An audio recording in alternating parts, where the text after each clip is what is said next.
Assalamualaikum warahmatullahi wabarakatuh. Perkenalkan, kami dari kelompok 3 akan mempresentasikan project based learning kami tentang praktikum biokimia dengan materi uji lipid, yaitu dosen pengampunya Bu Irma Ratnakartika, MSc dengan asisten laboratorium yaitu Kak Hapsi, Kak Ilham, dan Kak Wafian. Sebelum memulai presentasi, izinkan saya untuk memperkenalkan anggota dari kelompok 3 yang terdiri dari Cika Safa Maura dan Yolanda Febrika Syafriani. Pada presentasi ini, kami akan membahas sejarah lipid, pengertian lipid, kemudian akan dibahas juga mengenai uji kualitatif lipid maupun uji kuantitatif lipid. Untuk uji kualitatifnya, kita akan membahas 5 uji, yaitu solubility test, translucent test, emulsification test, saponification test, dan Sudan 4 test. Untuk uji kuantitatifnya, kita akan membahas 4 uji, yaitu iodine number, saponification number, Rayshard-Meisel atau RM number, dan acid number. Nah, yang pertama akan dibahas mengenai sejarah lipid. Pada tahun 1890, Charles E. Overton mempelopori sejarah penemuan biomembran. Dia menyatakan bahwa sel terbungkus oleh beberapa lapisan permeabel yang selektif, kemungkinan tersusun dari kolesterol dan lecitin. Kemudian, Irving Larmuir pada tahun 1900 mengemukakan hasil penelitiannya tentang struktur membran lipid monolayer. Struktur inilah yang menjadi dasar struktur membran pada abad ke-20. Kemudian pada tahun 1925, E. Gorter menemukan bahwa rata-rata jumlah lapisan tunggal dari monolayer pada masing-masing membran ada 2, sehingga timbullah konsep lipid bilayer. Nah, selanjutnya akan dibahas mengenai pengertian lipid. Lipid berasal dari bahasa Yunani yaitu lipos yang berarti lemak. Lipid merupakan senyawa biomolekul yang larut dalam pelarut nonpolar seperti kloroform, ether, benzena. Kemudian untuk minyak, vitamin, hormon tertentu, dan sebagian besar komponen membran yang bukan protein itu juga termasuk lipid.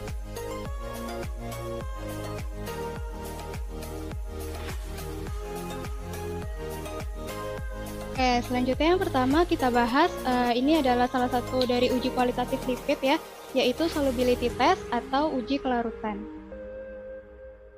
Untuk tujuan dari pengujian kelarutan ini adalah untuk menganalisis sifat dan tingkat kelarutan lipid terhadap berbagai jenis pelarut. Untuk prinsip pengujian kelarutan lipid ini adalah berdasarkan pada sifat kepolaran pelarut dan prinsip like dissolved like, di mana senyawa polar itu akan larut dalam pelarut polar, sedangkan senyawa nonpolar itu akan larut dalam pelarut nonpolar. Dan lipid ini kan termasuk senyawa nonpolar ya teman-teman. Jadi dia hanya akan larut dalam pelarut nonpolar juga. Lalu untuk reagen atau zat kimia yang digunakan pada pengujian ini yaitu sampelnya ini adalah lipid ya pastinya. Misalnya itu ada minyak kelapa. Dan untuk reagennya ini adalah pelarut, baik itu nonpolar maupun yang polar. Misalnya itu ada alkohol panas, dingin, lalu ether, kloroform, air, alkali, dan asam encer. Nah, ini adalah prosedur kerja secara umum ya untuk pengujian kelarutan lipid. Jadi pelarut, yaitu yang tadi sudah disebutkan, itu dimasukkan ke dalam tabung reaksi berbeda masing-masing sebanyak 2 ml. Lalu untuk sampel lipid, contohnya itu minyak kelapa, itu ditambahkan sebanyak 3 ml ke setiap tabung reaksi, dikocok tabungnya dan dibiarkan selama 1 menit untuk diamati kelarutan lipid dalam pelarut tersebut. Nah, jika misalnya hasilnya itu kurang jelas, itu bisa diambil 1 tetes larutan dan diteteskan ke kertas saring, lalu dikeringkan dan diperhatikan adanya bercak atau ini masuknya ke uji bercak. Nah, sebelum membahas lebih lanjut ya, kita bahas dulu mengenai teori secara umum dari uji kelarutan ini. Nah, untuk uji kelarutan lipid ini merupakan uji awal ya teman-teman untuk mendeteksi keberadaan semua lipid dalam berbagai pelarut dan memeriksa apakah sampel itu larut atau tidak larut dalam pelarut polar atau non-polar. Nah, untuk lipid tadi kan sudah disebutkan ya, dia memiliki sifat nonpolar sehingga dia hanya akan bisa larut dalam pelarut nonpolar. Dan untuk persamaan reaksinya bisa dilihat pada layar ya teman-teman. Nah, untuk lemak dan minyak ini disebut trigliserida atau triasilgliserol yang merupakan anggota dari keluarga lipid.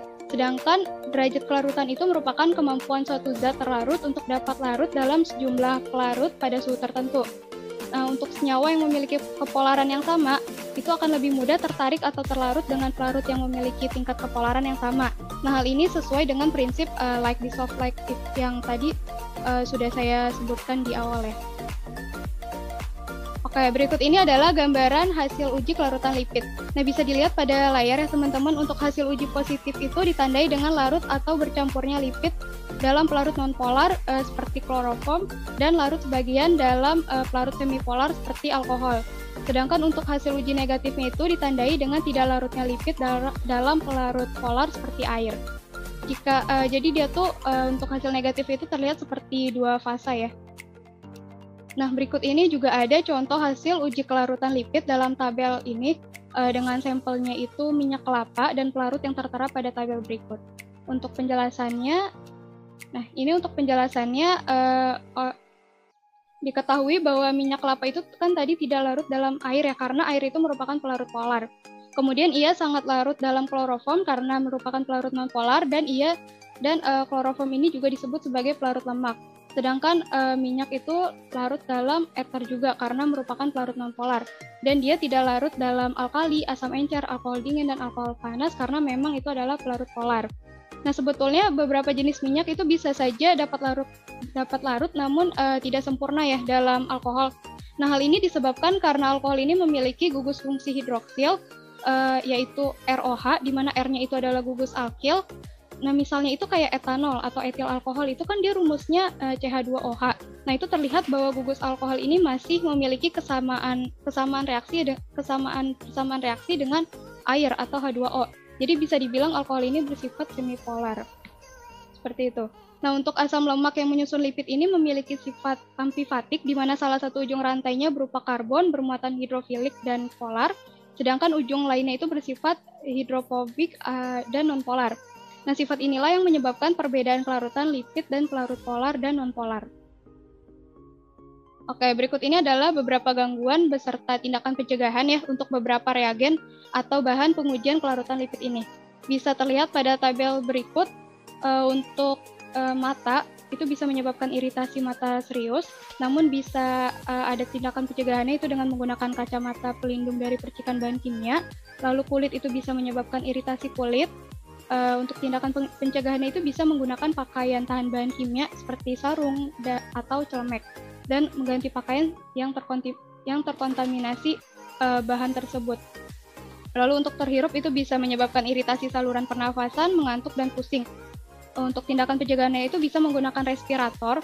Nah, ini hanya jika terbentuk uap ya teman-teman. Tapi mungkin kan uji ini kan merupakan uji yang sederhana ya. Jadi selama tidak terbentuk uap sepertinya bisa saja cukup dengan menggunakan masker seperti itu. Lalu jika tertelan itu menyebabkan kerusakan pada organ hati ginjal, diduga dapat merusak janin dan menyebabkan kanker. Untuk tindakan pencegahannya itu bisa dengan mencuci tangan secara menyeluruh setelah menggunakan bahan baik sebelum makan ataupun sebelum minum. Ini ada beberapa faktor kesalahan yang dapat terjadi saat melakukan uji ini, diantaranya kesalahan metode pemanasan alkohol. Jadi alkohol ini kan sifatnya mudah terbakar ya, jadi berbahaya jika kita memanaskannya secara langsung atau tanpa perantara gitu. Nah, ini harus diperhatikan banget ya teman-teman. Untuk yang kedua adalah kesalahan memasukkan atau mencampur bahan kimia. Baik, selanjutnya translusintas. Untuk tujuan dari translusintas sendiri itu adalah untuk mendeteksi keberadaan lipid dalam sampel. Adapun prinsip pengujian yaitu prinsip translusintas ini didasarkan bahwa lipid akan membentuk noda berminyak karena memiliki tekstur berminyak yang akan menembus kertas saring. Nah, berbeda dengan lipid, noda air dia akan hilang dari kertas, sedangkan noda lipid dia muncul sebagai titik tembus cahaya. Untuk reagen yang digunakan yaitu ada air dan minyak. Nah, untuk prosedur kerjanya, itu pertama kertas saring diambil, kemudian air ditambahkan sebanyak 1 tetes ke dalam kertas saring, lalu minyak juga ditambahkan sebanyak 1 tetes ke dalam kertas saring lainnya, Diamati munculnya noda bening pada kertasari, ditunggu sampai masing-masing reagen sepenuhnya diserap oleh kertasari. Lalu, kertasarin dengan reagen yang terserap diangkat, kemudian diletakkan di atas objek yang menerangi seperti lampu, contohnya, lalu diamati perubahan yang terjadi. Nah, untuk teori tesnya, translucent test adalah tes awal untuk lipid yang ditandai dengan bintik tembus cahaya dan berminyak. Lipid akan membentuk noda berminyak atau tembus pandang karena strukturnya yang berminyak dan menembus kertas saring tersebut. Nah, dalam pengujian ini, sampel yang akan diuji akan digosok di antara lipatan kertas saring, kemudian munculnya tempat tembus menegaskan adanya lipid dalam sampel yang diberikan. Nah, tertera pada slide PPT, itu ada tadi sebelumnya, ada struktur molekul dari air, kemudian ada struktur molekul dari minyak, dan ini adalah persamaan reaksi dari translucent test. Nah, berikut adalah gambaran hasil ujinya, bisa dilihat ya teman-teman, ini ada hasil uji yang menunjukkan positif dan negatif pada gambar. Untuk translucent test yang positif, dia akan timbul bintik tembus pada kertas saring, kemudian untuk uji translucent testnya hasilnya negatif, dia bintik tembusnya itu tidak akan muncul pada kertas saring. Nah, berikut adalah contoh hasil uji beserta pembahasannya. Di sini contoh hasil ujinya tadi digunakan bahannya yaitu air dan minyak, kemudian hasilnya yaitu air itu tidak muncul bintik tembus, kemudian untuk minyak dia muncul bintik tembusnya. Nah, minyak sendiri dia menunjukkan hasil positif karena muncul bintik tembus pada kertas saring.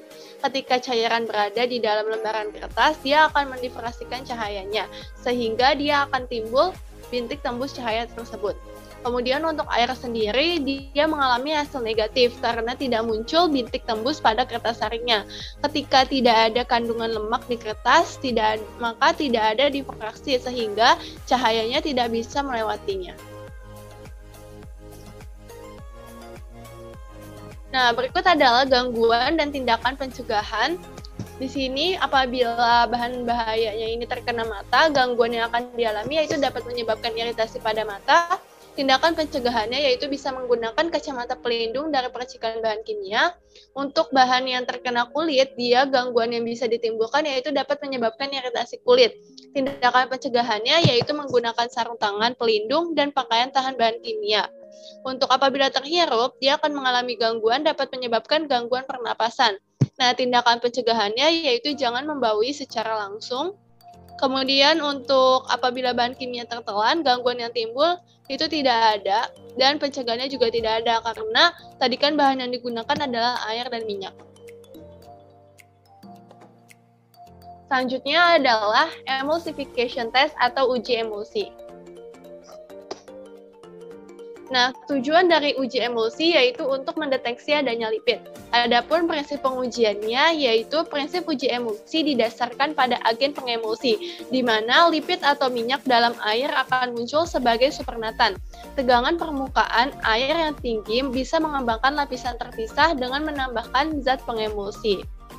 Nah, untuk zat pengemulsinya sendiri itu dapat digunakan seperti larutan sabun, kemudian etanol, kemudian garam empedu, dan lain sebagainya. Nah, zat pengemulsi ini dia akan mengemulsi lipid, kemudian setelah itu lipid muncul sebagai tetesan kecil yang tersuspensi dalam larutan. Untuk reagen yang digunakan, itu ada air, minyak, dan larutan sabun. Nah, untuk prosedur kerjanya, pertama, tabung reaksi itu disiapkan sebanyak 2 buah, kemudian diberi label nama sebagai tabung A dan tabung B.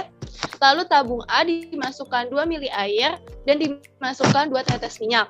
Untuk tabung B dimasukkan 2 ml air, 2 tetes minyak, dan 2 tetes larutan sabun.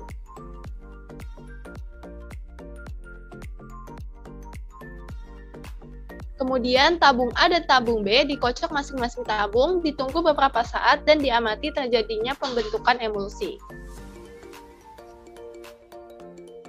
Nah, di sini ada teori uji dari emulsification test, di mana uji emulsi adalah metode untuk menentukan keberadaan lipid menggunakan kimia basah. di mana agar sampel itu disuspensikan dalam etanol yang memungkinkan lipid akan larut dalam alkohol maupun etanol, kemudian cairan alkohol dengan lemak juga terlarut, lalu dituangkan ke dalam air. Karena lipid tidak larut dalam air, ketika etanol diencerkan, dia keluar dari larutan untuk memberikan emulsi putih keruh. Nah, berikut adalah struktur dari molekul air, bisa dilihat, kemudian struktur molekul minyak, dan struktur molekul sabun.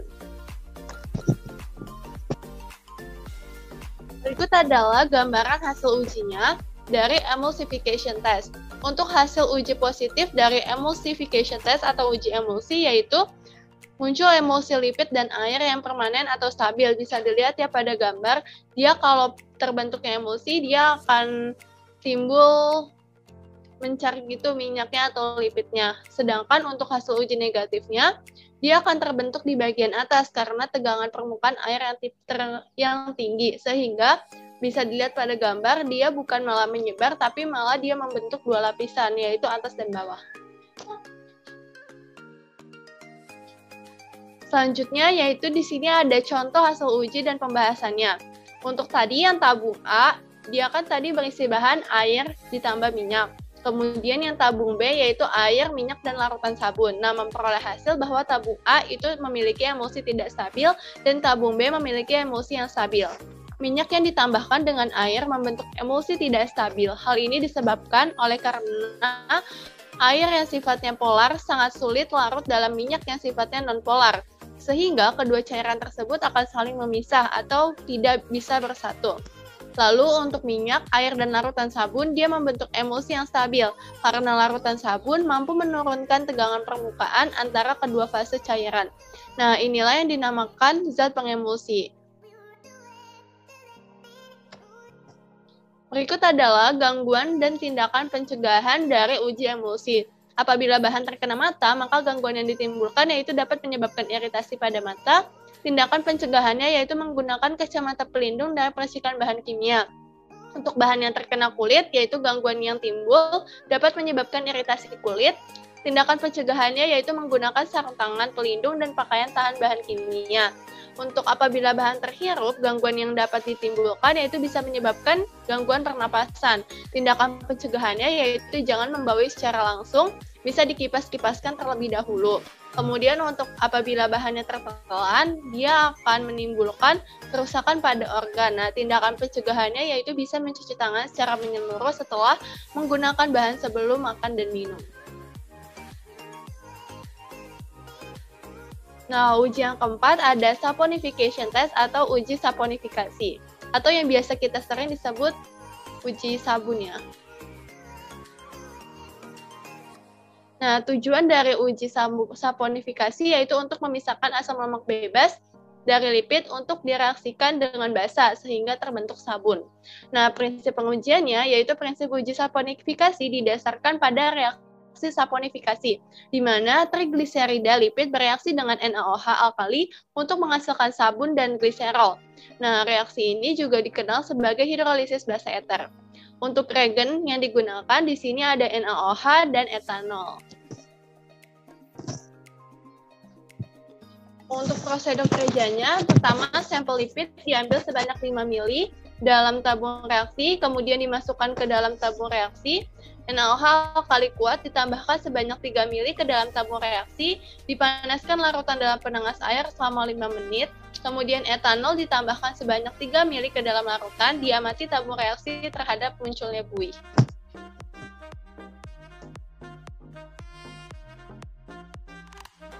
Nah, berikut adalah teori uji dari saponification test. Jadi, saponifikasi adalah reaksi pembentukan sabun yang biasanya dengan bahan awal lemak dan basa. Nah, reaksi saponifikasi ini melibatkan basa, yaitu NaOH, yang dapat menghidrolisis trigliserida.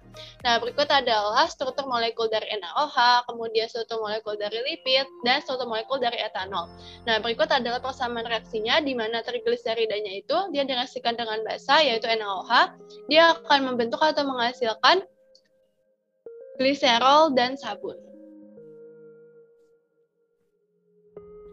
Berikut adalah gambaran hasil ujinya, uji dari saponification test-nya. Di sini hasil uji positif ditandai dengan muncul buih di dalam tabung reaksi, bisa dilihat pada gambar yang sebelah kiri itu adalah hasil uji positifnya. Kemudian untuk hasil uji negatif itu tidak muncul buih di dalam tabung reaksi, bisa dilihat pada gambar yang sebelah kanan, kan dia tidak timbul buih-buih. Nah, buih-buih itu dia mengandung lipid gitu. Nah, di sini ada contoh hasil uji dan pembahasannya. Untuk tadi sampel yang digunakan yaitu lipid atau minyak, kemudian reaksinya dengan NaOH, kemudian hasilnya yaitu terdapat buih. Sampel yang direaksikan dengan NaOH menunjukkan terdapat buih. Nah, dalam percobaan uji saponifikasi ini digunakan larutan NaOH yang berfungsi sebagai basa alkali yang dapat menghidrolisis lemak menghasilkan gliserol dan sabun, seperti persamaan reaksi yang sudah tadi dijelaskan. Kemudian ada juga nih fungsi penambahan etanolnya. Apa sih fungsi penambahan etanol itu? Etanol itu berfungsi untuk melarutkan lemak atau minyak dalam sampel, sehingga dapat bereaksi dengan basa alkali. Kemudian tadi juga ada perlakuan dengan pemanasan, yaitu untuk mempercepat proses hidrolisis.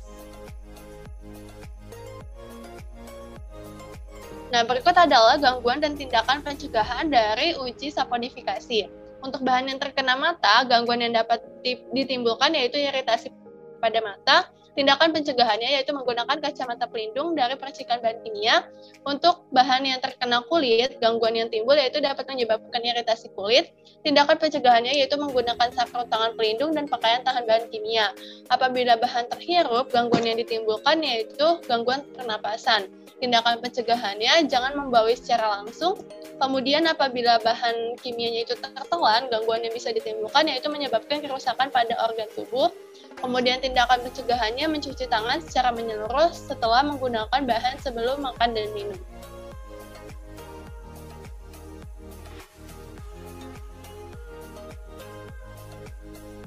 Oke, selanjutnya kita bahas uji kualitatif yang terakhir yaitu uji Sudan 4 atau Sudan 4 test. Nah, baik, untuk tujuan dari pengujian ini adalah untuk mengidentifikasi keberadaan lipid menggunakan reagen pewarna Sudan 4. Untuk prinsip pengujian dengan Sudan 4 ini adalah berdasarkan pada prinsip pengikatan dan kelarutan lipid dalam senyawa nonpolar. Karena Sudan 4 ini adalah pewarna nonpolar ya teman-teman, maka lipid ini akan mengikatnya dan mempertahankan warna noda dengan memberikan warna merah hingga oranye. Dan Sudan 4 ini tidak memberikan noda ataupun mengikat senyawa polar. Lalu untuk reagen atau zat kimia yang digunakan pada pengujian ini tentunya adalah pewarna Sudan 4. Nah, ini adalah prosedur kerja secara umum ya teman-teman untuk uji menggunakan Sudan 4. Jadi beberapa sampel lipid itu dimasukkan ke dalam tabung reaksi berbeda masing-masing sebanyak 2 ml. Mohon maaf, untuk beberapa sampel lipid dimasukkan ke dalam tabung reaksi sebanyak 1 ml. Lalu untuk air destilasinya itu ditambahkan ke setiap tabung reaksi sebanyak masing-masingnya itu 1 ml. Lalu untuk pewarna Sudan 4 itu ditambahkan ke dalam setiap larutan sebanyak 1 hingga 2 tetes, didiamkan selama 3 menit dan diamati munculnya warna merah hingga oranye pada larutan. Nah, berikut adalah teori secara umum terkait uji Sudan 4. Jadi Sudan 4 yang strukturnya seperti pada layar ini ya, teman-teman bisa dilihat, itu merupakan pewarna larut lemak yang bersifat nonpolar ya, atau dia itu tidak larut dalam air, dan dapat memberikan noda pada lipid karena lipid juga bersifat nonpolar. Jadi jika lipid itu hadir dalam suatu larutan, maka akan terlihat area berwarna merah hingga oranye, di mana itu menandakan bahwa Sudan 4 itu mengikat lipid. Nah, seringkali juga lipid ini akan mengapung di atas tabung reaksi, sedangkan jika tidak ada lipid, maka pewarna akan tenggelam ke dasar tabung reaksi. Kayak berikut ini adalah gambar hasil uji Sudan 4. Nah, bisa dilihat pada layar ya, teman-teman. Untuk hasil uji positifnya itu ditandai dengan munculnya warna merah hingga oranye pada larutan setelah penambahan reagen Sudan 4. Sedangkan untuk hasil uji negatifnya ini ditandai dengan tidak berubahnya warna larutan. Untuk gambar realnya itu bisa dilihat di slide ini bagian atas ya, itu ada contohnya, itu ada mentega. Jadi setelah ditetesi pewarna itu, warnanya itu jadi merah yang menandakan hasil ujinya itu positif. Nah, berikut juga ada contoh hasil uji serta pembahasan dari uji Sudan 4. Di sini ada sampelnya itu ada minyak zaitun, mentega, margarin, dan minyak goreng. Dan hasilnya ini semua sampelnya itu terdeteksi ya, jadi semuanya itu memberikan warna merah hingga oranye. Untuk pewarna Sudan 4 dalam pengujian ini berfungsi sebagai indikator di mana ia dapat menunjukkan bahwa suatu bahan makanan itu mengandung lemak atau tidak secara kualitatif. Adapun terbentuknya warna merah hingga oranye itu menandakan adanya kandungan lemak dalam bahan makanan. Oke, berikut ini adalah beberapa gangguan dan tindakan pencegahan ya untuk reagen yang digunakan, yaitu Sudan 4. Bisa terlihat pada tabel berikut, jika terkena mata itu dapat menyebabkan iritasi mata. Untuk tindakan pencegahannya itu bisa menggunakan kacamata pelindung dari percikan bahan kimia. Lalu jika terkena kulit itu menyebabkan iritasi kulit, untuk tindakan pencegahannya itu bisa menggunakan pakaian tahan bahan kimia seperti sarung tangan atau celemek. Jika terhirup itu bisa menyebabkan iritasi saluran pernafasan. Untuk tindakan pencegahannya itu bisa menggunakan respirator yang disetujui Standar Nasional Institute for Occupational Safety and Health dengan cartridge debu. Lalu jika tertelan itu bisa menyebabkan iritasi gastrointestinal atau saluran pencernaan ya, dan mual, muntah, diare atau bahkan kanker. Dan tindakan pencegahannya itu bisa dengan mencuci tangan secara menyeluruh setelah menggunakan bahan, baik sebelum makan dan sebelum minum. Oke, selanjutnya ini adalah uji kuantitatif ya teman-teman. Yang pertama ini ada iodine number atau bilangan iodine. Untuk tujuan dari pengujian ini adalah untuk menentukan bilangan iodine tidak jenuh, lalu mengetahui derajat ketidakjenuhan asam lemak, kemudian mengidentifikasi bentuk minyak atau lemak dan menentukan mutu dan kualitas lemak. Untuk prinsip penentuan bilangan iodin ini adalah berdasarkan pada reaksi adisi atau pemutusan ikatan rangkap iodium ke dalam ikatan rangkap minyak atau lemak. Lalu untuk reagen zat kimia yang digunakan pada pengujian ini tentunya adalah reagen umumnya, yaitu pasti iodin atau I2. Lalu untuk beberapa bahannya itu ada Na2S2O3 atau natrium thiosulfat dengan normalitas 0,1, kemudian larutan Witch, kloroform, indikator amilum 1%, dan larutan Ki 15% sebagai sumber iodinnya. Nah, untuk prosedur kerja secara umumnya ini bisa dilihat ya teman-teman. Jadi 0,5 gram sampel lemak atau minyak itu dimasukkan ke dalam Erlenmeyer bertutup. Lalu ditambahkan juga ke dalamnya itu 10 ml kloroform dan 25 ml larutan Witch. Dan dimasukkan ke dalam ruang yang gelap selama 30 menit dan sesekali dikocok. Lalu ditambahkan 10 ml larutan Ki 15% ke dalam Erlenmeyer tersebut dan diencerkan dengan 100 ml air bebas oksigen atau H2O bebas O2 atau telah dididihkan dan didinginkan. Kemudian dititrasi dengan natrium thiosulfat normalitas 0,1 hingga menjelang titik akhir titrasi, yaitu warna kuning muda seulas. Lalu ditambahkan 2 ml indikator amilum 1% ya. Dan kemudian dilanjutkan titrasinya itu hingga titik akhir titrasi atau tak berwarna. Nah, ini dan juga perlu dibuat untuk larutan blanco ya teman-teman. Ini sebagai larutan pembanding. Jadi dibuatnya itu dengan langkah yang sama tapi tanpa sampel. Jadi dia itu dari langkah yang kedua, dari penambahan kloroform sampai ke bawah. Nah, untuk teori uji terkait dengan penentuan bilangan iodin ini bisa dilihat pada layar berikut. Jadi bilangan iodin atau disingkat bilangan iod itu merupakan jumlah gram iodin yang dapat diserap atau diikat oleh 100 gram lemak atau minyak. Untuk persamaan reaksinya bisa dilihat pada layar ya. Jadi ikatan rangkap yang terdapat pada asam lemak tidak jenuh itu akan bereaksi dengan iodin atau senyawa iodin. I2-nya itu akan mengadisi ikatan asam lemak tidak jenuh dalam bentuk bebas maupun dalam bentuk ester.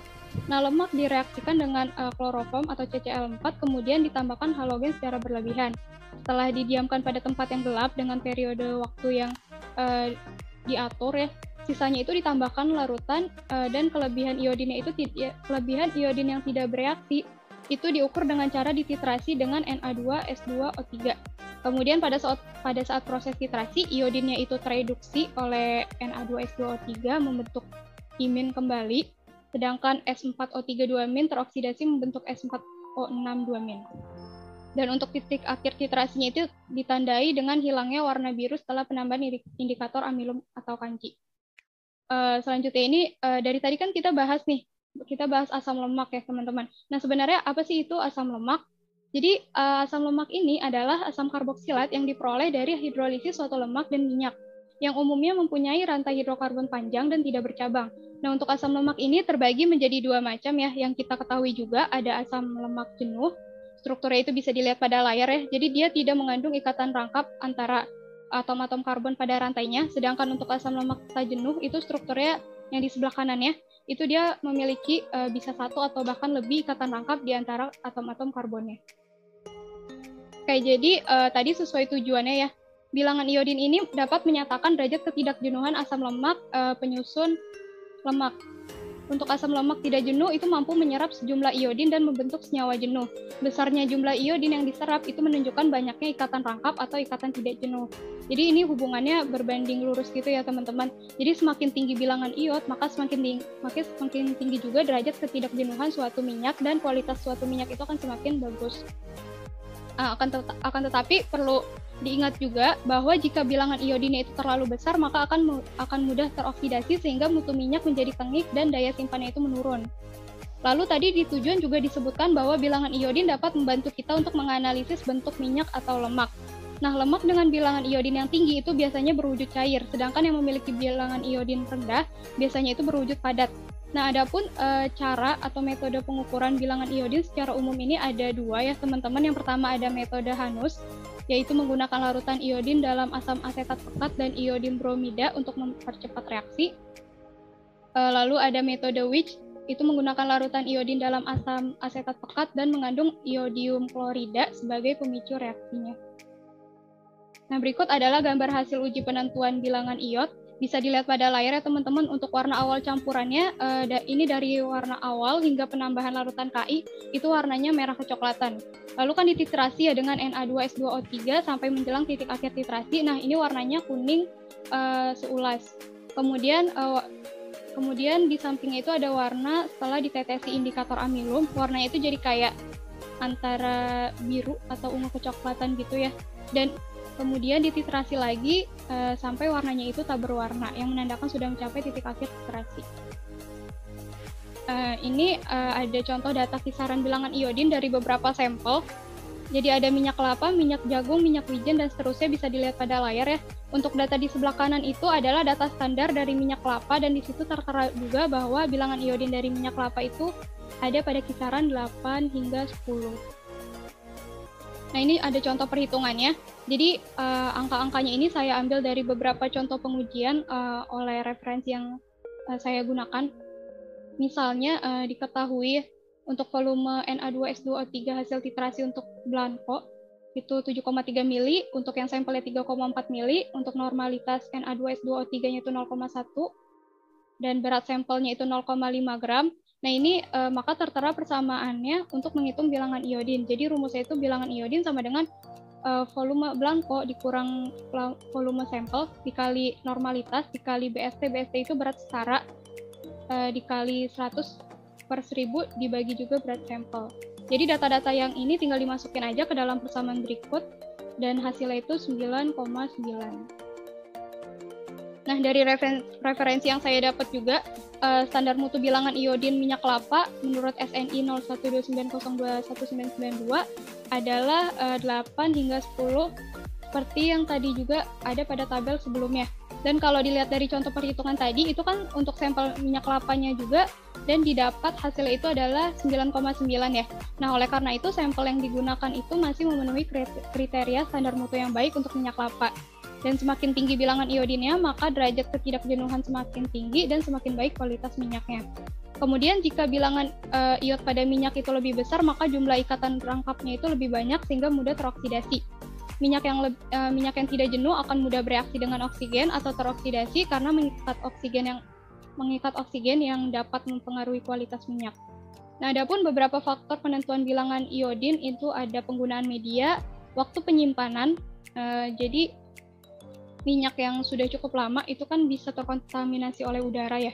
Lalu ada kandungan asam lemak jenuh dalam minyak tersebut, dan terakhir ada tempat penyimpanan. Jadi apakah dia itu teroksidasi oleh sinar atau tidak.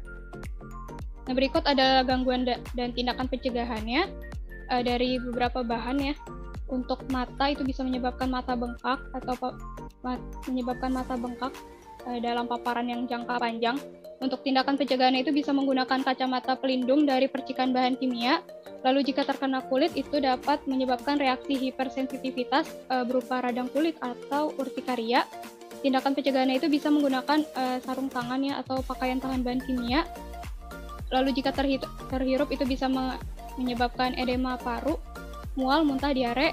Untuk tindakan pencegahannya itu bisa menggunakan respirator hanya jika terbentuk uap, dan jika tertelan itu bisa menyebabkan kerusakan pada organ tiroid dan gondok. Untuk tindakan pencegahannya itu bisa mencuci tangan secara menyeluruh setelah menggunakan bahan sebelum makan dan minum. Oke, berikut ada beberapa faktor yang dapat menyebabkan kesalahan pada pengujian ini. Yang pertama adalah larutan tidak disimpan pada tempat gelap, sehingga bilangan iodnya itu rusak. Yang kedua, menggunakan air yang tidak bebas oksigen, sehingga ikatan rangkap itu teroksidasi dan rusak. Lalu yang ketiga, penambahan indikator kanji yang terlalu awal, sehingga iodinnya itu terperangkap dan menyebabkan kesalahan penentuan titik akhir. Oke, selanjutnya ini adalah saponification number atau bilangan penyabunan. Baik, untuk tujuan dari pengujian ini adalah yang pertama untuk menentukan bilangan penyabunan lipid, lalu mengukur ukuran molekul rata-rata asam lemak, mengetahui sifat lemak, dan membedakan lemak satu dengan yang lainnya. Untuk prinsip pengujiannya ini berdasarkan pada reaksi hidrolisis asam lemak oleh basa yang membentuk sabun dan gliserol. Lemak dalam sampel itu bereaksi dengan basa atau KOH dalam etanol dengan pemanasan, membentuk sabun, dan sisa KOH-nya itu dititrasi dengan HCl. Selisih antara mol HCl pada titrasi blanko dengan sampel itu merupakan mol KOH yang bereaksi dengan lemak dan asam lemak yang membentuk sabun. Lalu untuk reagen atau zat kimia yang digunakan pada pengujian ini adalah basa, itu bisa menggunakan KOH, lalu larutan HCl, dan indikator PP. Untuk prosedur kerjanya ini, sampel lemak atau minyak dimasukkan sebanyak 1 gram ke dalam Erlenmeyer 100 ml, lalu ditambahkan 25 ml KOH 0,5 molar dalam etanol, direflux di atas penanas air dengan hati-hati ya teman-teman, selama 30 menit dengan menutup Erlenmeyer-nya.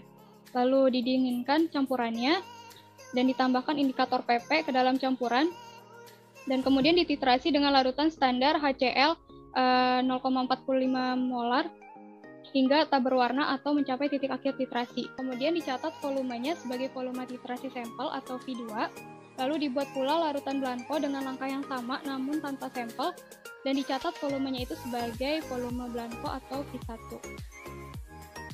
Nah, untuk teori uji dari bilangan penyabunan ini, bilangan penyabunan atau yang biasa disingkat BP itu merupakan jumlah miligram alkali atau KOH atau NaOH yang dibutuhkan untuk menyabunkan 1 gram lemak. Nah, sedangkan hidrolisis basa asam lemak atau ester oleh alkali untuk menghasilkan gliserol atau alkohol dan sabun itu disebut reaksi saponifikasi. Nah, untuk persamaan reaksinya bisa dilihat pada layar ya teman-teman. Jadi untuk menetralkan 1 molekul gliserida itu diperlukan 3 molekul alkali. Apabila sejumlah sampel lemak disabunkan dengan larutan KOH berlebih dalam alkohol, maka KOH-nya itu akan bereaksi dengan trigliserida, yaitu 3 molekul KOH bereaksi dengan 1 molekul lemak. Nah, reaksi ini juga digunakan secara komersial ya teman-teman untuk membuat seperti sabun, pelumas, dan alat pemadam kebakaran. Nah, untuk BP ini juga menunjukkan berat molekul minyak secara kasar. Jadi besarnya bilangan penyabunan itu tergantung pada berat molekul lemak tersebut. Semakin kecil berat molekul, maka semakin besar bilangan penyabunan.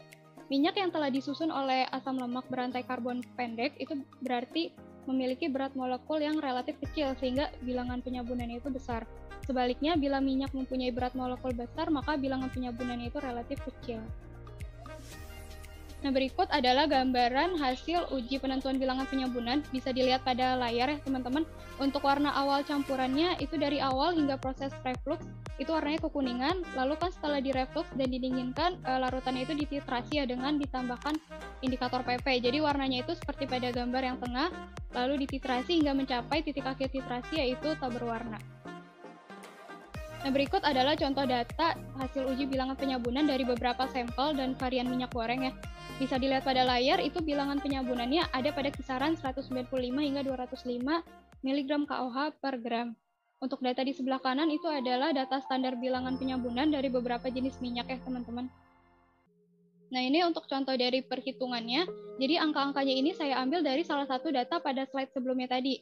Untuk massa sampel minyak itu sebesar 1,0368 gram.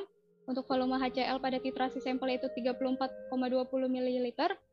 Untuk yang blankonya itu 42,20 ml, normalitas HCl-nya itu 0,458 m, dan berat ekuivalen KOH-nya itu 56,1 gram per mol. Dan ditanya bilangan penyabunannya. Maka ini tertera persamaannya untuk menghitung bilangan penyabunan. Jadi rumusnya itu bilangan penyabunan sama dengan V1. Untuk V1-nya itu adalah yang blanko dikurang V2 dikali NHC, normalitas HCl dikali berat ekuivalen KOH dibagi berat sampel. Jadi data-datanya itu tinggal dimasukin aja ke dalam persamaan berikut dan didapat hasilnya itu 198,25 mg KOH per gram sampel. Nah, dari hasil yang didapatkan tadi ya, itu kan didapat bilangan penyabunan itu kisaran 195 hingga 205 ya. Nah, menurut FNI, standar mutu minyak goreng berdasarkan angka penyabunan itu sebesar 196 hingga 206 mg per gram. Sehingga kalau dilihat dari data yang tadi ya, itu sampelnya masih memenuhi kualitas standar minyak goreng. Seperti itu, teman-teman. Nah, untuk fungsi dari setiap reagennya itu adalah alkohol atau etanol yang digunakan itu untuk melarutkan KOH dan asam lemak hasil hidrolisis agar mempermudah reaksi dengan basa dan dengan basa dalam pembentukan sabun. Kemudian indikator PP yang merupakan indikator untuk menentukan titik akhir titrasi, di mana ia akan memberikan perubahan warna dari merah muda menjadi tak berwarna. Lalu HCl itu digunakan untuk membuat KOH dalam minyak bersifat netral. Nah, ada pun beberapa faktor yang mempengaruhi reaksi penyabunan, diantaranya itu ada konsentrasi larutan alkali. Jadi, alkali yang terlalu pekat itu akan menyebabkan terpecahnya emulsi pada larutan sehingga fasenya itu jadi tidak homogen. Sedangkan jika alkalinya itu terlalu encer, maka reaksi akan membutuhkan waktu yang lama. Yang kedua itu ada suhu. Jadi pada kisaran suhu tertentu, kenaikan suhunya itu akan mempercepat reaksi yang artinya menaikkan hasil dalam waktu yang lebih cepat. Tetapi jika kenaikan suhunya itu melebihi suhu optimum, maka akan menyebabkan pengurangan hasil karena harga konstanta keseimbangan reaksi K-nya itu akan bergeser ke arah reaksi, atau dengan kata lain hasilnya itu akan menurun. Lalu yang ketiga itu ada pengadukan. Jadi pengadukan dilakukan untuk memperbesar kemungkinan interaksi molekul-molekul reaktan yang bereaksi. Jika interaksi antar molekul reaktan itu semakin besar, maka kemungkinan terjadinya reaksi itu juga semakin besar. Dan yang terakhir ada waktu. Jadi semakin lama waktu reaksi menyebabkan semakin banyak pula minyak yang dapat tersabunkan. Berarti kan hasil yang didapat itu juga semakin tinggi ya. Tetapi jika reaksinya itu telah mencapai kondisi seimbangnya, penambahan waktu itu tidak akan meningkatkan jumlah minyak yang tersabunkan. Oke, berikut ini adalah beberapa gangguan beserta tindakan pencegahan ya untuk beberapa bahan yang digunakan pada uji ini. Bisa terlihat pada tabel berikut. Jika terkena mata itu bisa menyebabkan kerusakan mata. Tindakan pencegahannya itu bisa menggunakan kacamata pelindung dari percikan bahan kimia. Lalu jika terkena kulit itu bisa menyebabkan gangguan iritasi seperti kulit kemerahan, dermatitis, alergi, dan jerawat. Itu tindakan pencegahannya bisa menggunakan pakaian tahan bahan kimia seperti sarung tangan, serta menggunakan krim pelindung kulit. Lalu jika terhirup itu bisa menyebabkan pusing, sesak pada dada, bahkan kerusakan paru-paru. Tindakan pencegahan itu jangan membaui secara langsung. Dan jika tertelan itu bisa menyebabkan nyeri seperti terbakar, sakit perut, mual, dan nyeri dada. Untuk tindakan pencegahan itu bisa dengan mencuci tangan secara menyeluruh setelah menggunakan bahan baik sebelum makan dan minum. Nah, untuk ini adalah beberapa faktor yang dapat menyebabkan kesalahan-kesalahan pada pengujian penetapan bilangan penyabunan. Yaitu yang pertama, proses penyabunan kurang sempurna, lalu pada saat mereflux api yang digunakannya itu terlalu besar, sehingga alkoholnya itu bisa menguap, lalu proses hidrolisis yang kurang sempurna, dan kesalahan pengamatan titik akhir titrasi. Oke, lanjut. Ini adalah research Maisel number atau bilangan RM ya disingkatnya. Untuk tujuan dari pengujian ini adalah untuk menganalisis pemalsuan mentega yang dicampur minyak lain, memeriksa kemurnian minyak, dan menentukan asam lemak volatil. Untuk prinsip pengujiannya ini, jadi lemak disaponifikasi dengan alkali dan diasamkan dengan asam sulfat untuk membebaskan asam lemak bebas. Yang selanjutnya itu didestilasi untuk mengumpulkan asam lemak yang mudah menguap atau disebut yaitu kondensat. Jadi kondensatnya itu disaring untuk memisahkan asam lemak yang larut air dan yang tidak. Asam lemak yang larut air itu dititrasi dengan alkali untuk memberikan nilai RM-nya itu. Lalu untuk reagen atau zat kimia yang digunakan pada pengujian ini adalah basa, itu bisa menggunakan KOH atau NaOH, lalu larutan H2SO4, dan indikator PP.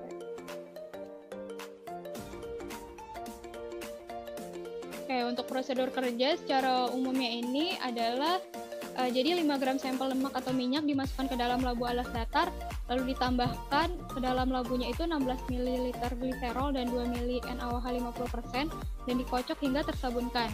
Kemudian dipanaskan pada suhu 90 derajat dan ditambahkan juga 93 ml air suling ke dalam campuran dan dikocok juga. Namun harus diperhatikan larutan itu harus tetap jernih. Kemudian ditambahkan ke dalam campuran itu 0,1 gram serbuk batu apung ya dan 50 ml H2SO4 dan didestilasi sampai asam lemak bebasnya itu mencair semua. Lalu ditampung 110 ml destilat kelabu ukur dan dimasukkan ke dalam waterbath selama 10 menit. Lalu disaring dengan kertas saring dan ditambahkan 5 tetes indikator PP dan dititrasi dengan larutan NaOH atau KOH hingga titik akhir titrasi atau tak berwarna.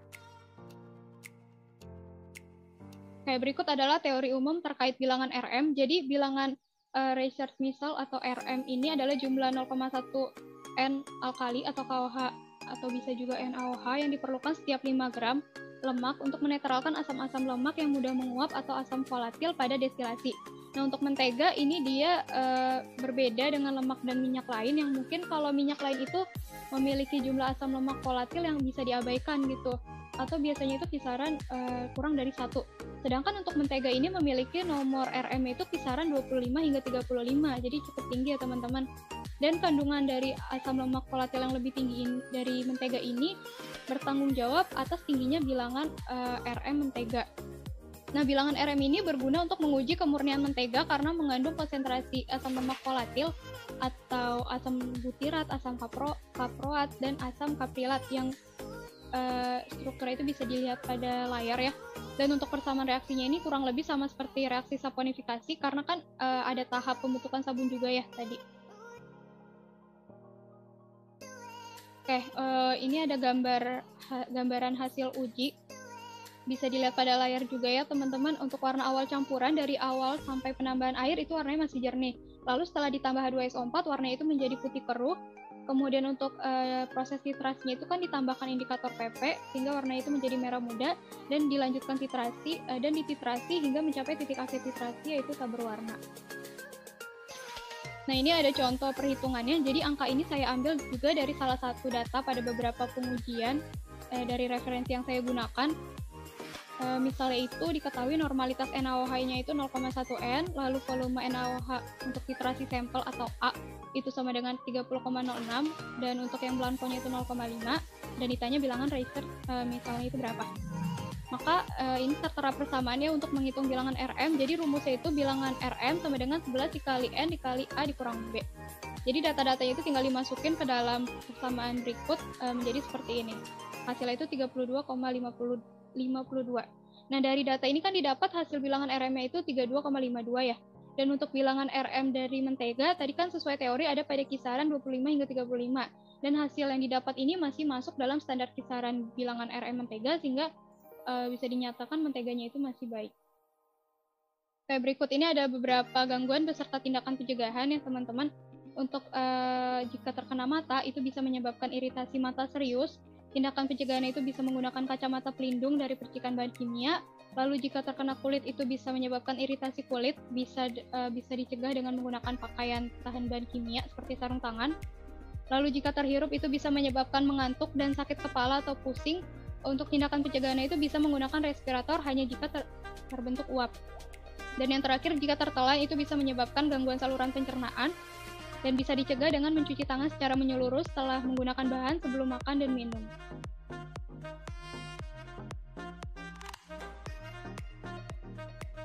Baik, ujian terakhir dari uji kuantitatif yaitu ada acid number.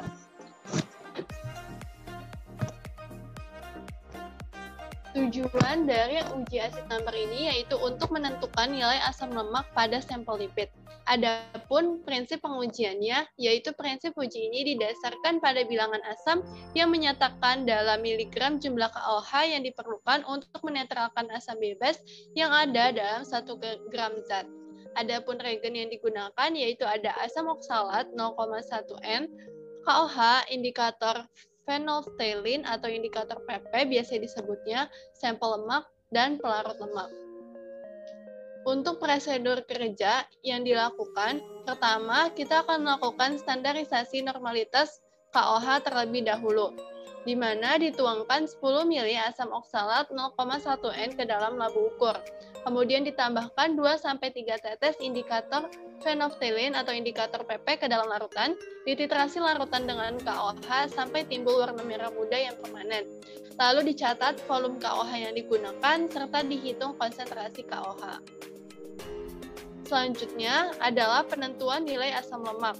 Untuk penentuan nilai asam lemak, pertama ditimbang 5 gram sampel lipid, kemudian ditempatkan dalam labu, ditambahkan 2 mili pelarut lemak ke dalam labu, dikocok hingga homogen. Kemudian ditambahkan beberapa tetes indikator PP ke dalam larutan, dititrasi dengan KOH 0,1 N sampai berwarna pink seulas yang bertahan 20 hingga 30 detik. Lalu dicatat volume KOH yang digunakan, dan diulangi langkah standarisasi dan penentuan nilai asam lemak dengan sampel kosong yang tidak mengandung sampel lemak. Nah, untuk teori uji yang digunakan dari acid number-nya, acid number didefinisikan sebagai jumlah miligram KOH yang diperlukan untuk menetralkan sepenuhnya asam lemak bebas yang ada dalam 1 gram lemak atau minyak.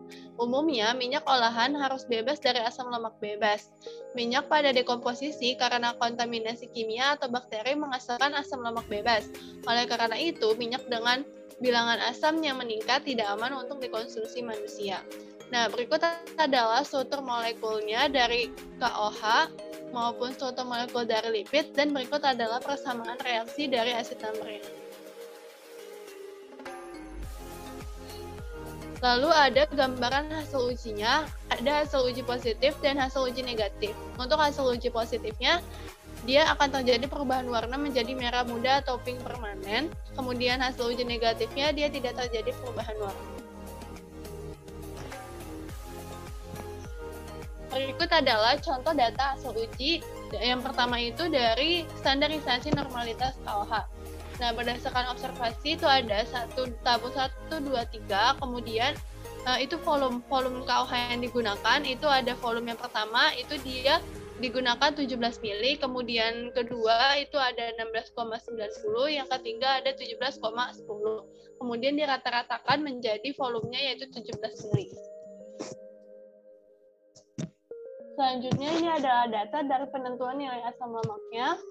Berdasarkan data pengamatan atau observasinya, pada pelakuan yang pertama atau uji yang pertama, itu dia fat sample atau lemaknya itu sebesar 4,995 gram. Sama, yang keduanya juga, kemudian volume yang digunakan juga 25 mili. Nah, untuk inisialnya itu 0, kemudian untuk akhirnya ada diperoleh 0,5 mili.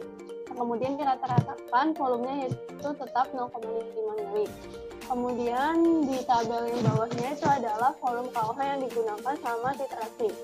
Nah, untuk volume KOH yang digunakan, itu untuk pelarut lemaknya digunakan 25 mili, kemudian untuk finalnya itu ada 0,1. Nah, sehingga dirata-ratakan dari finalnya itu tetap 0,1.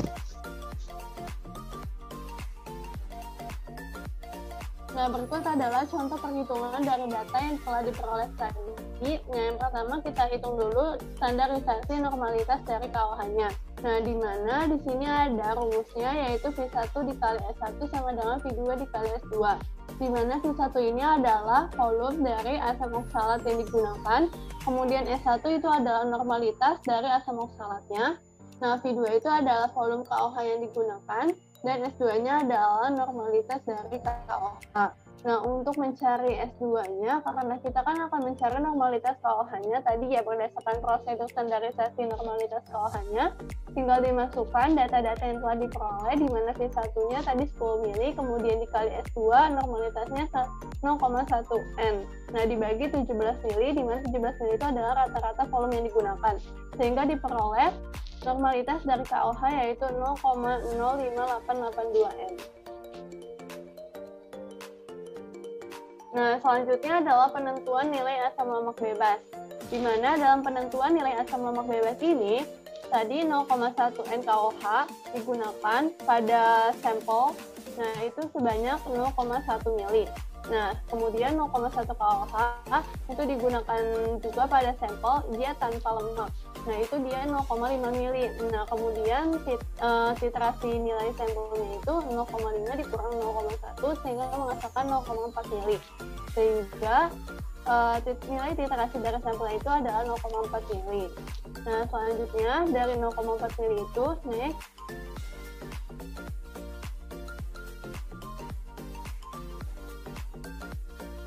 Bisa di next. Nah, dari 0,4 mili itu kita peroleh masukkan ke rumus si nilai bilangan asam lemaknya, di mana rumusnya yaitu nilai titrasi yang tadi sudah dicari, kemudian dikali normalitas KOH dikali 56,1.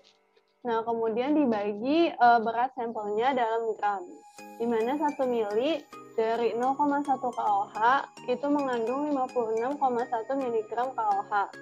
Nah, faktor 56,1 ini dikolaborasikan dengan nomor yang berdasarkan si berat KOH-nya itu dari volume 0,1 KOH yang digunakan selama titrasi. Kemudian, tadi kan kita sudah mendapat ya normalitas dari KOH sebesar 0,5882 N KOH. Nah, kemudian dikali 56,1 dibagi 0,1 N sehingga menghasilkan 32,998 mg. Nah, untuk nilai bilangan asamnya atau acid value dari miligram KOH per gram lipid itu kita masukkan yang tadi nilai titrasinya 0,4 didapat, kemudian dikali 0,05882 N yaitu normalitas KOH yang telah dicari. Nah, kemudian dikali nilai dari yang terkandung dalam KOH-nya itu ada 32,998 mg. Nah, dibagi 4,995 gram sehingga menghasilkan 0,1554 mg KOH per gram minyak atau lipid. Nah, sehingga untuk penentuan nilai asam lemaknya itu diperoleh 0,155 mg KOH per gram lipid. Nah, berikut adalah pembahasannya. Nilai asam itu apa sih? Nilai asam itu didefinisikan sebagai jumlah kalium hidroksida atau biasa disebut KOH dalam miligram yang diperlukan untuk menetralkan asam lemak bebas dalam 1 gram lemak atau minyak. Nah, sejumlah sampel yang diketahui itu dilarutkan dalam pelarut organik, kemudian dititrasi dengan larutan KOH, yang dimana larutan kami dengan konsentrasi yang diketahui dan dengan ditambahkan indikator phenolphthalein atau indikator pepes sebagai indikator warnanya. Nah, berdasarkan hasil tadi yang telah diperoleh dapat dikatakan bahwa kita itu memerlukan 0,1554 mg KOH untuk menetralkan 1 gram lemak atau minyak.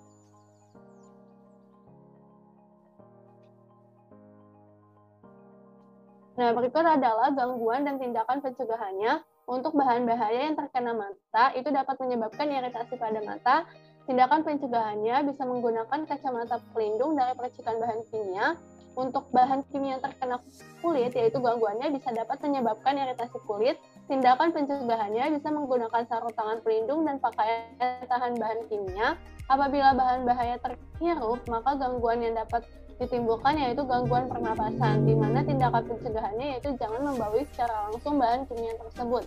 Apabila bahan bahaya itu tertelan, gangguan yang ditimbulkan yaitu dapat menyebabkan kerusakan pada organ, baik organ hati maupun organ pencernaan lainnya. Nah, tindakan pencegahannya yaitu bisa mencuci tangan secara menyeluruh setelah menggunakan bahan baik sebelum makan maupun sebelum minum. Nah, berikut adalah daftar pustaka atau referensi yang kami gunakan dalam menyusun presentasi ini. Bisa dilihat pada layar. Bisa di next. Nah, ini juga daftar pustakanya. Nah, sebelum menutup presentasi, saya punya pantun nih. Umur kakek sudah menua, namun tetap mencari kekasih. Semoga bermanfaat untuk semua. Kami ucapkan terima kasih. Wassalamualaikum warahmatullahi wabarakatuh.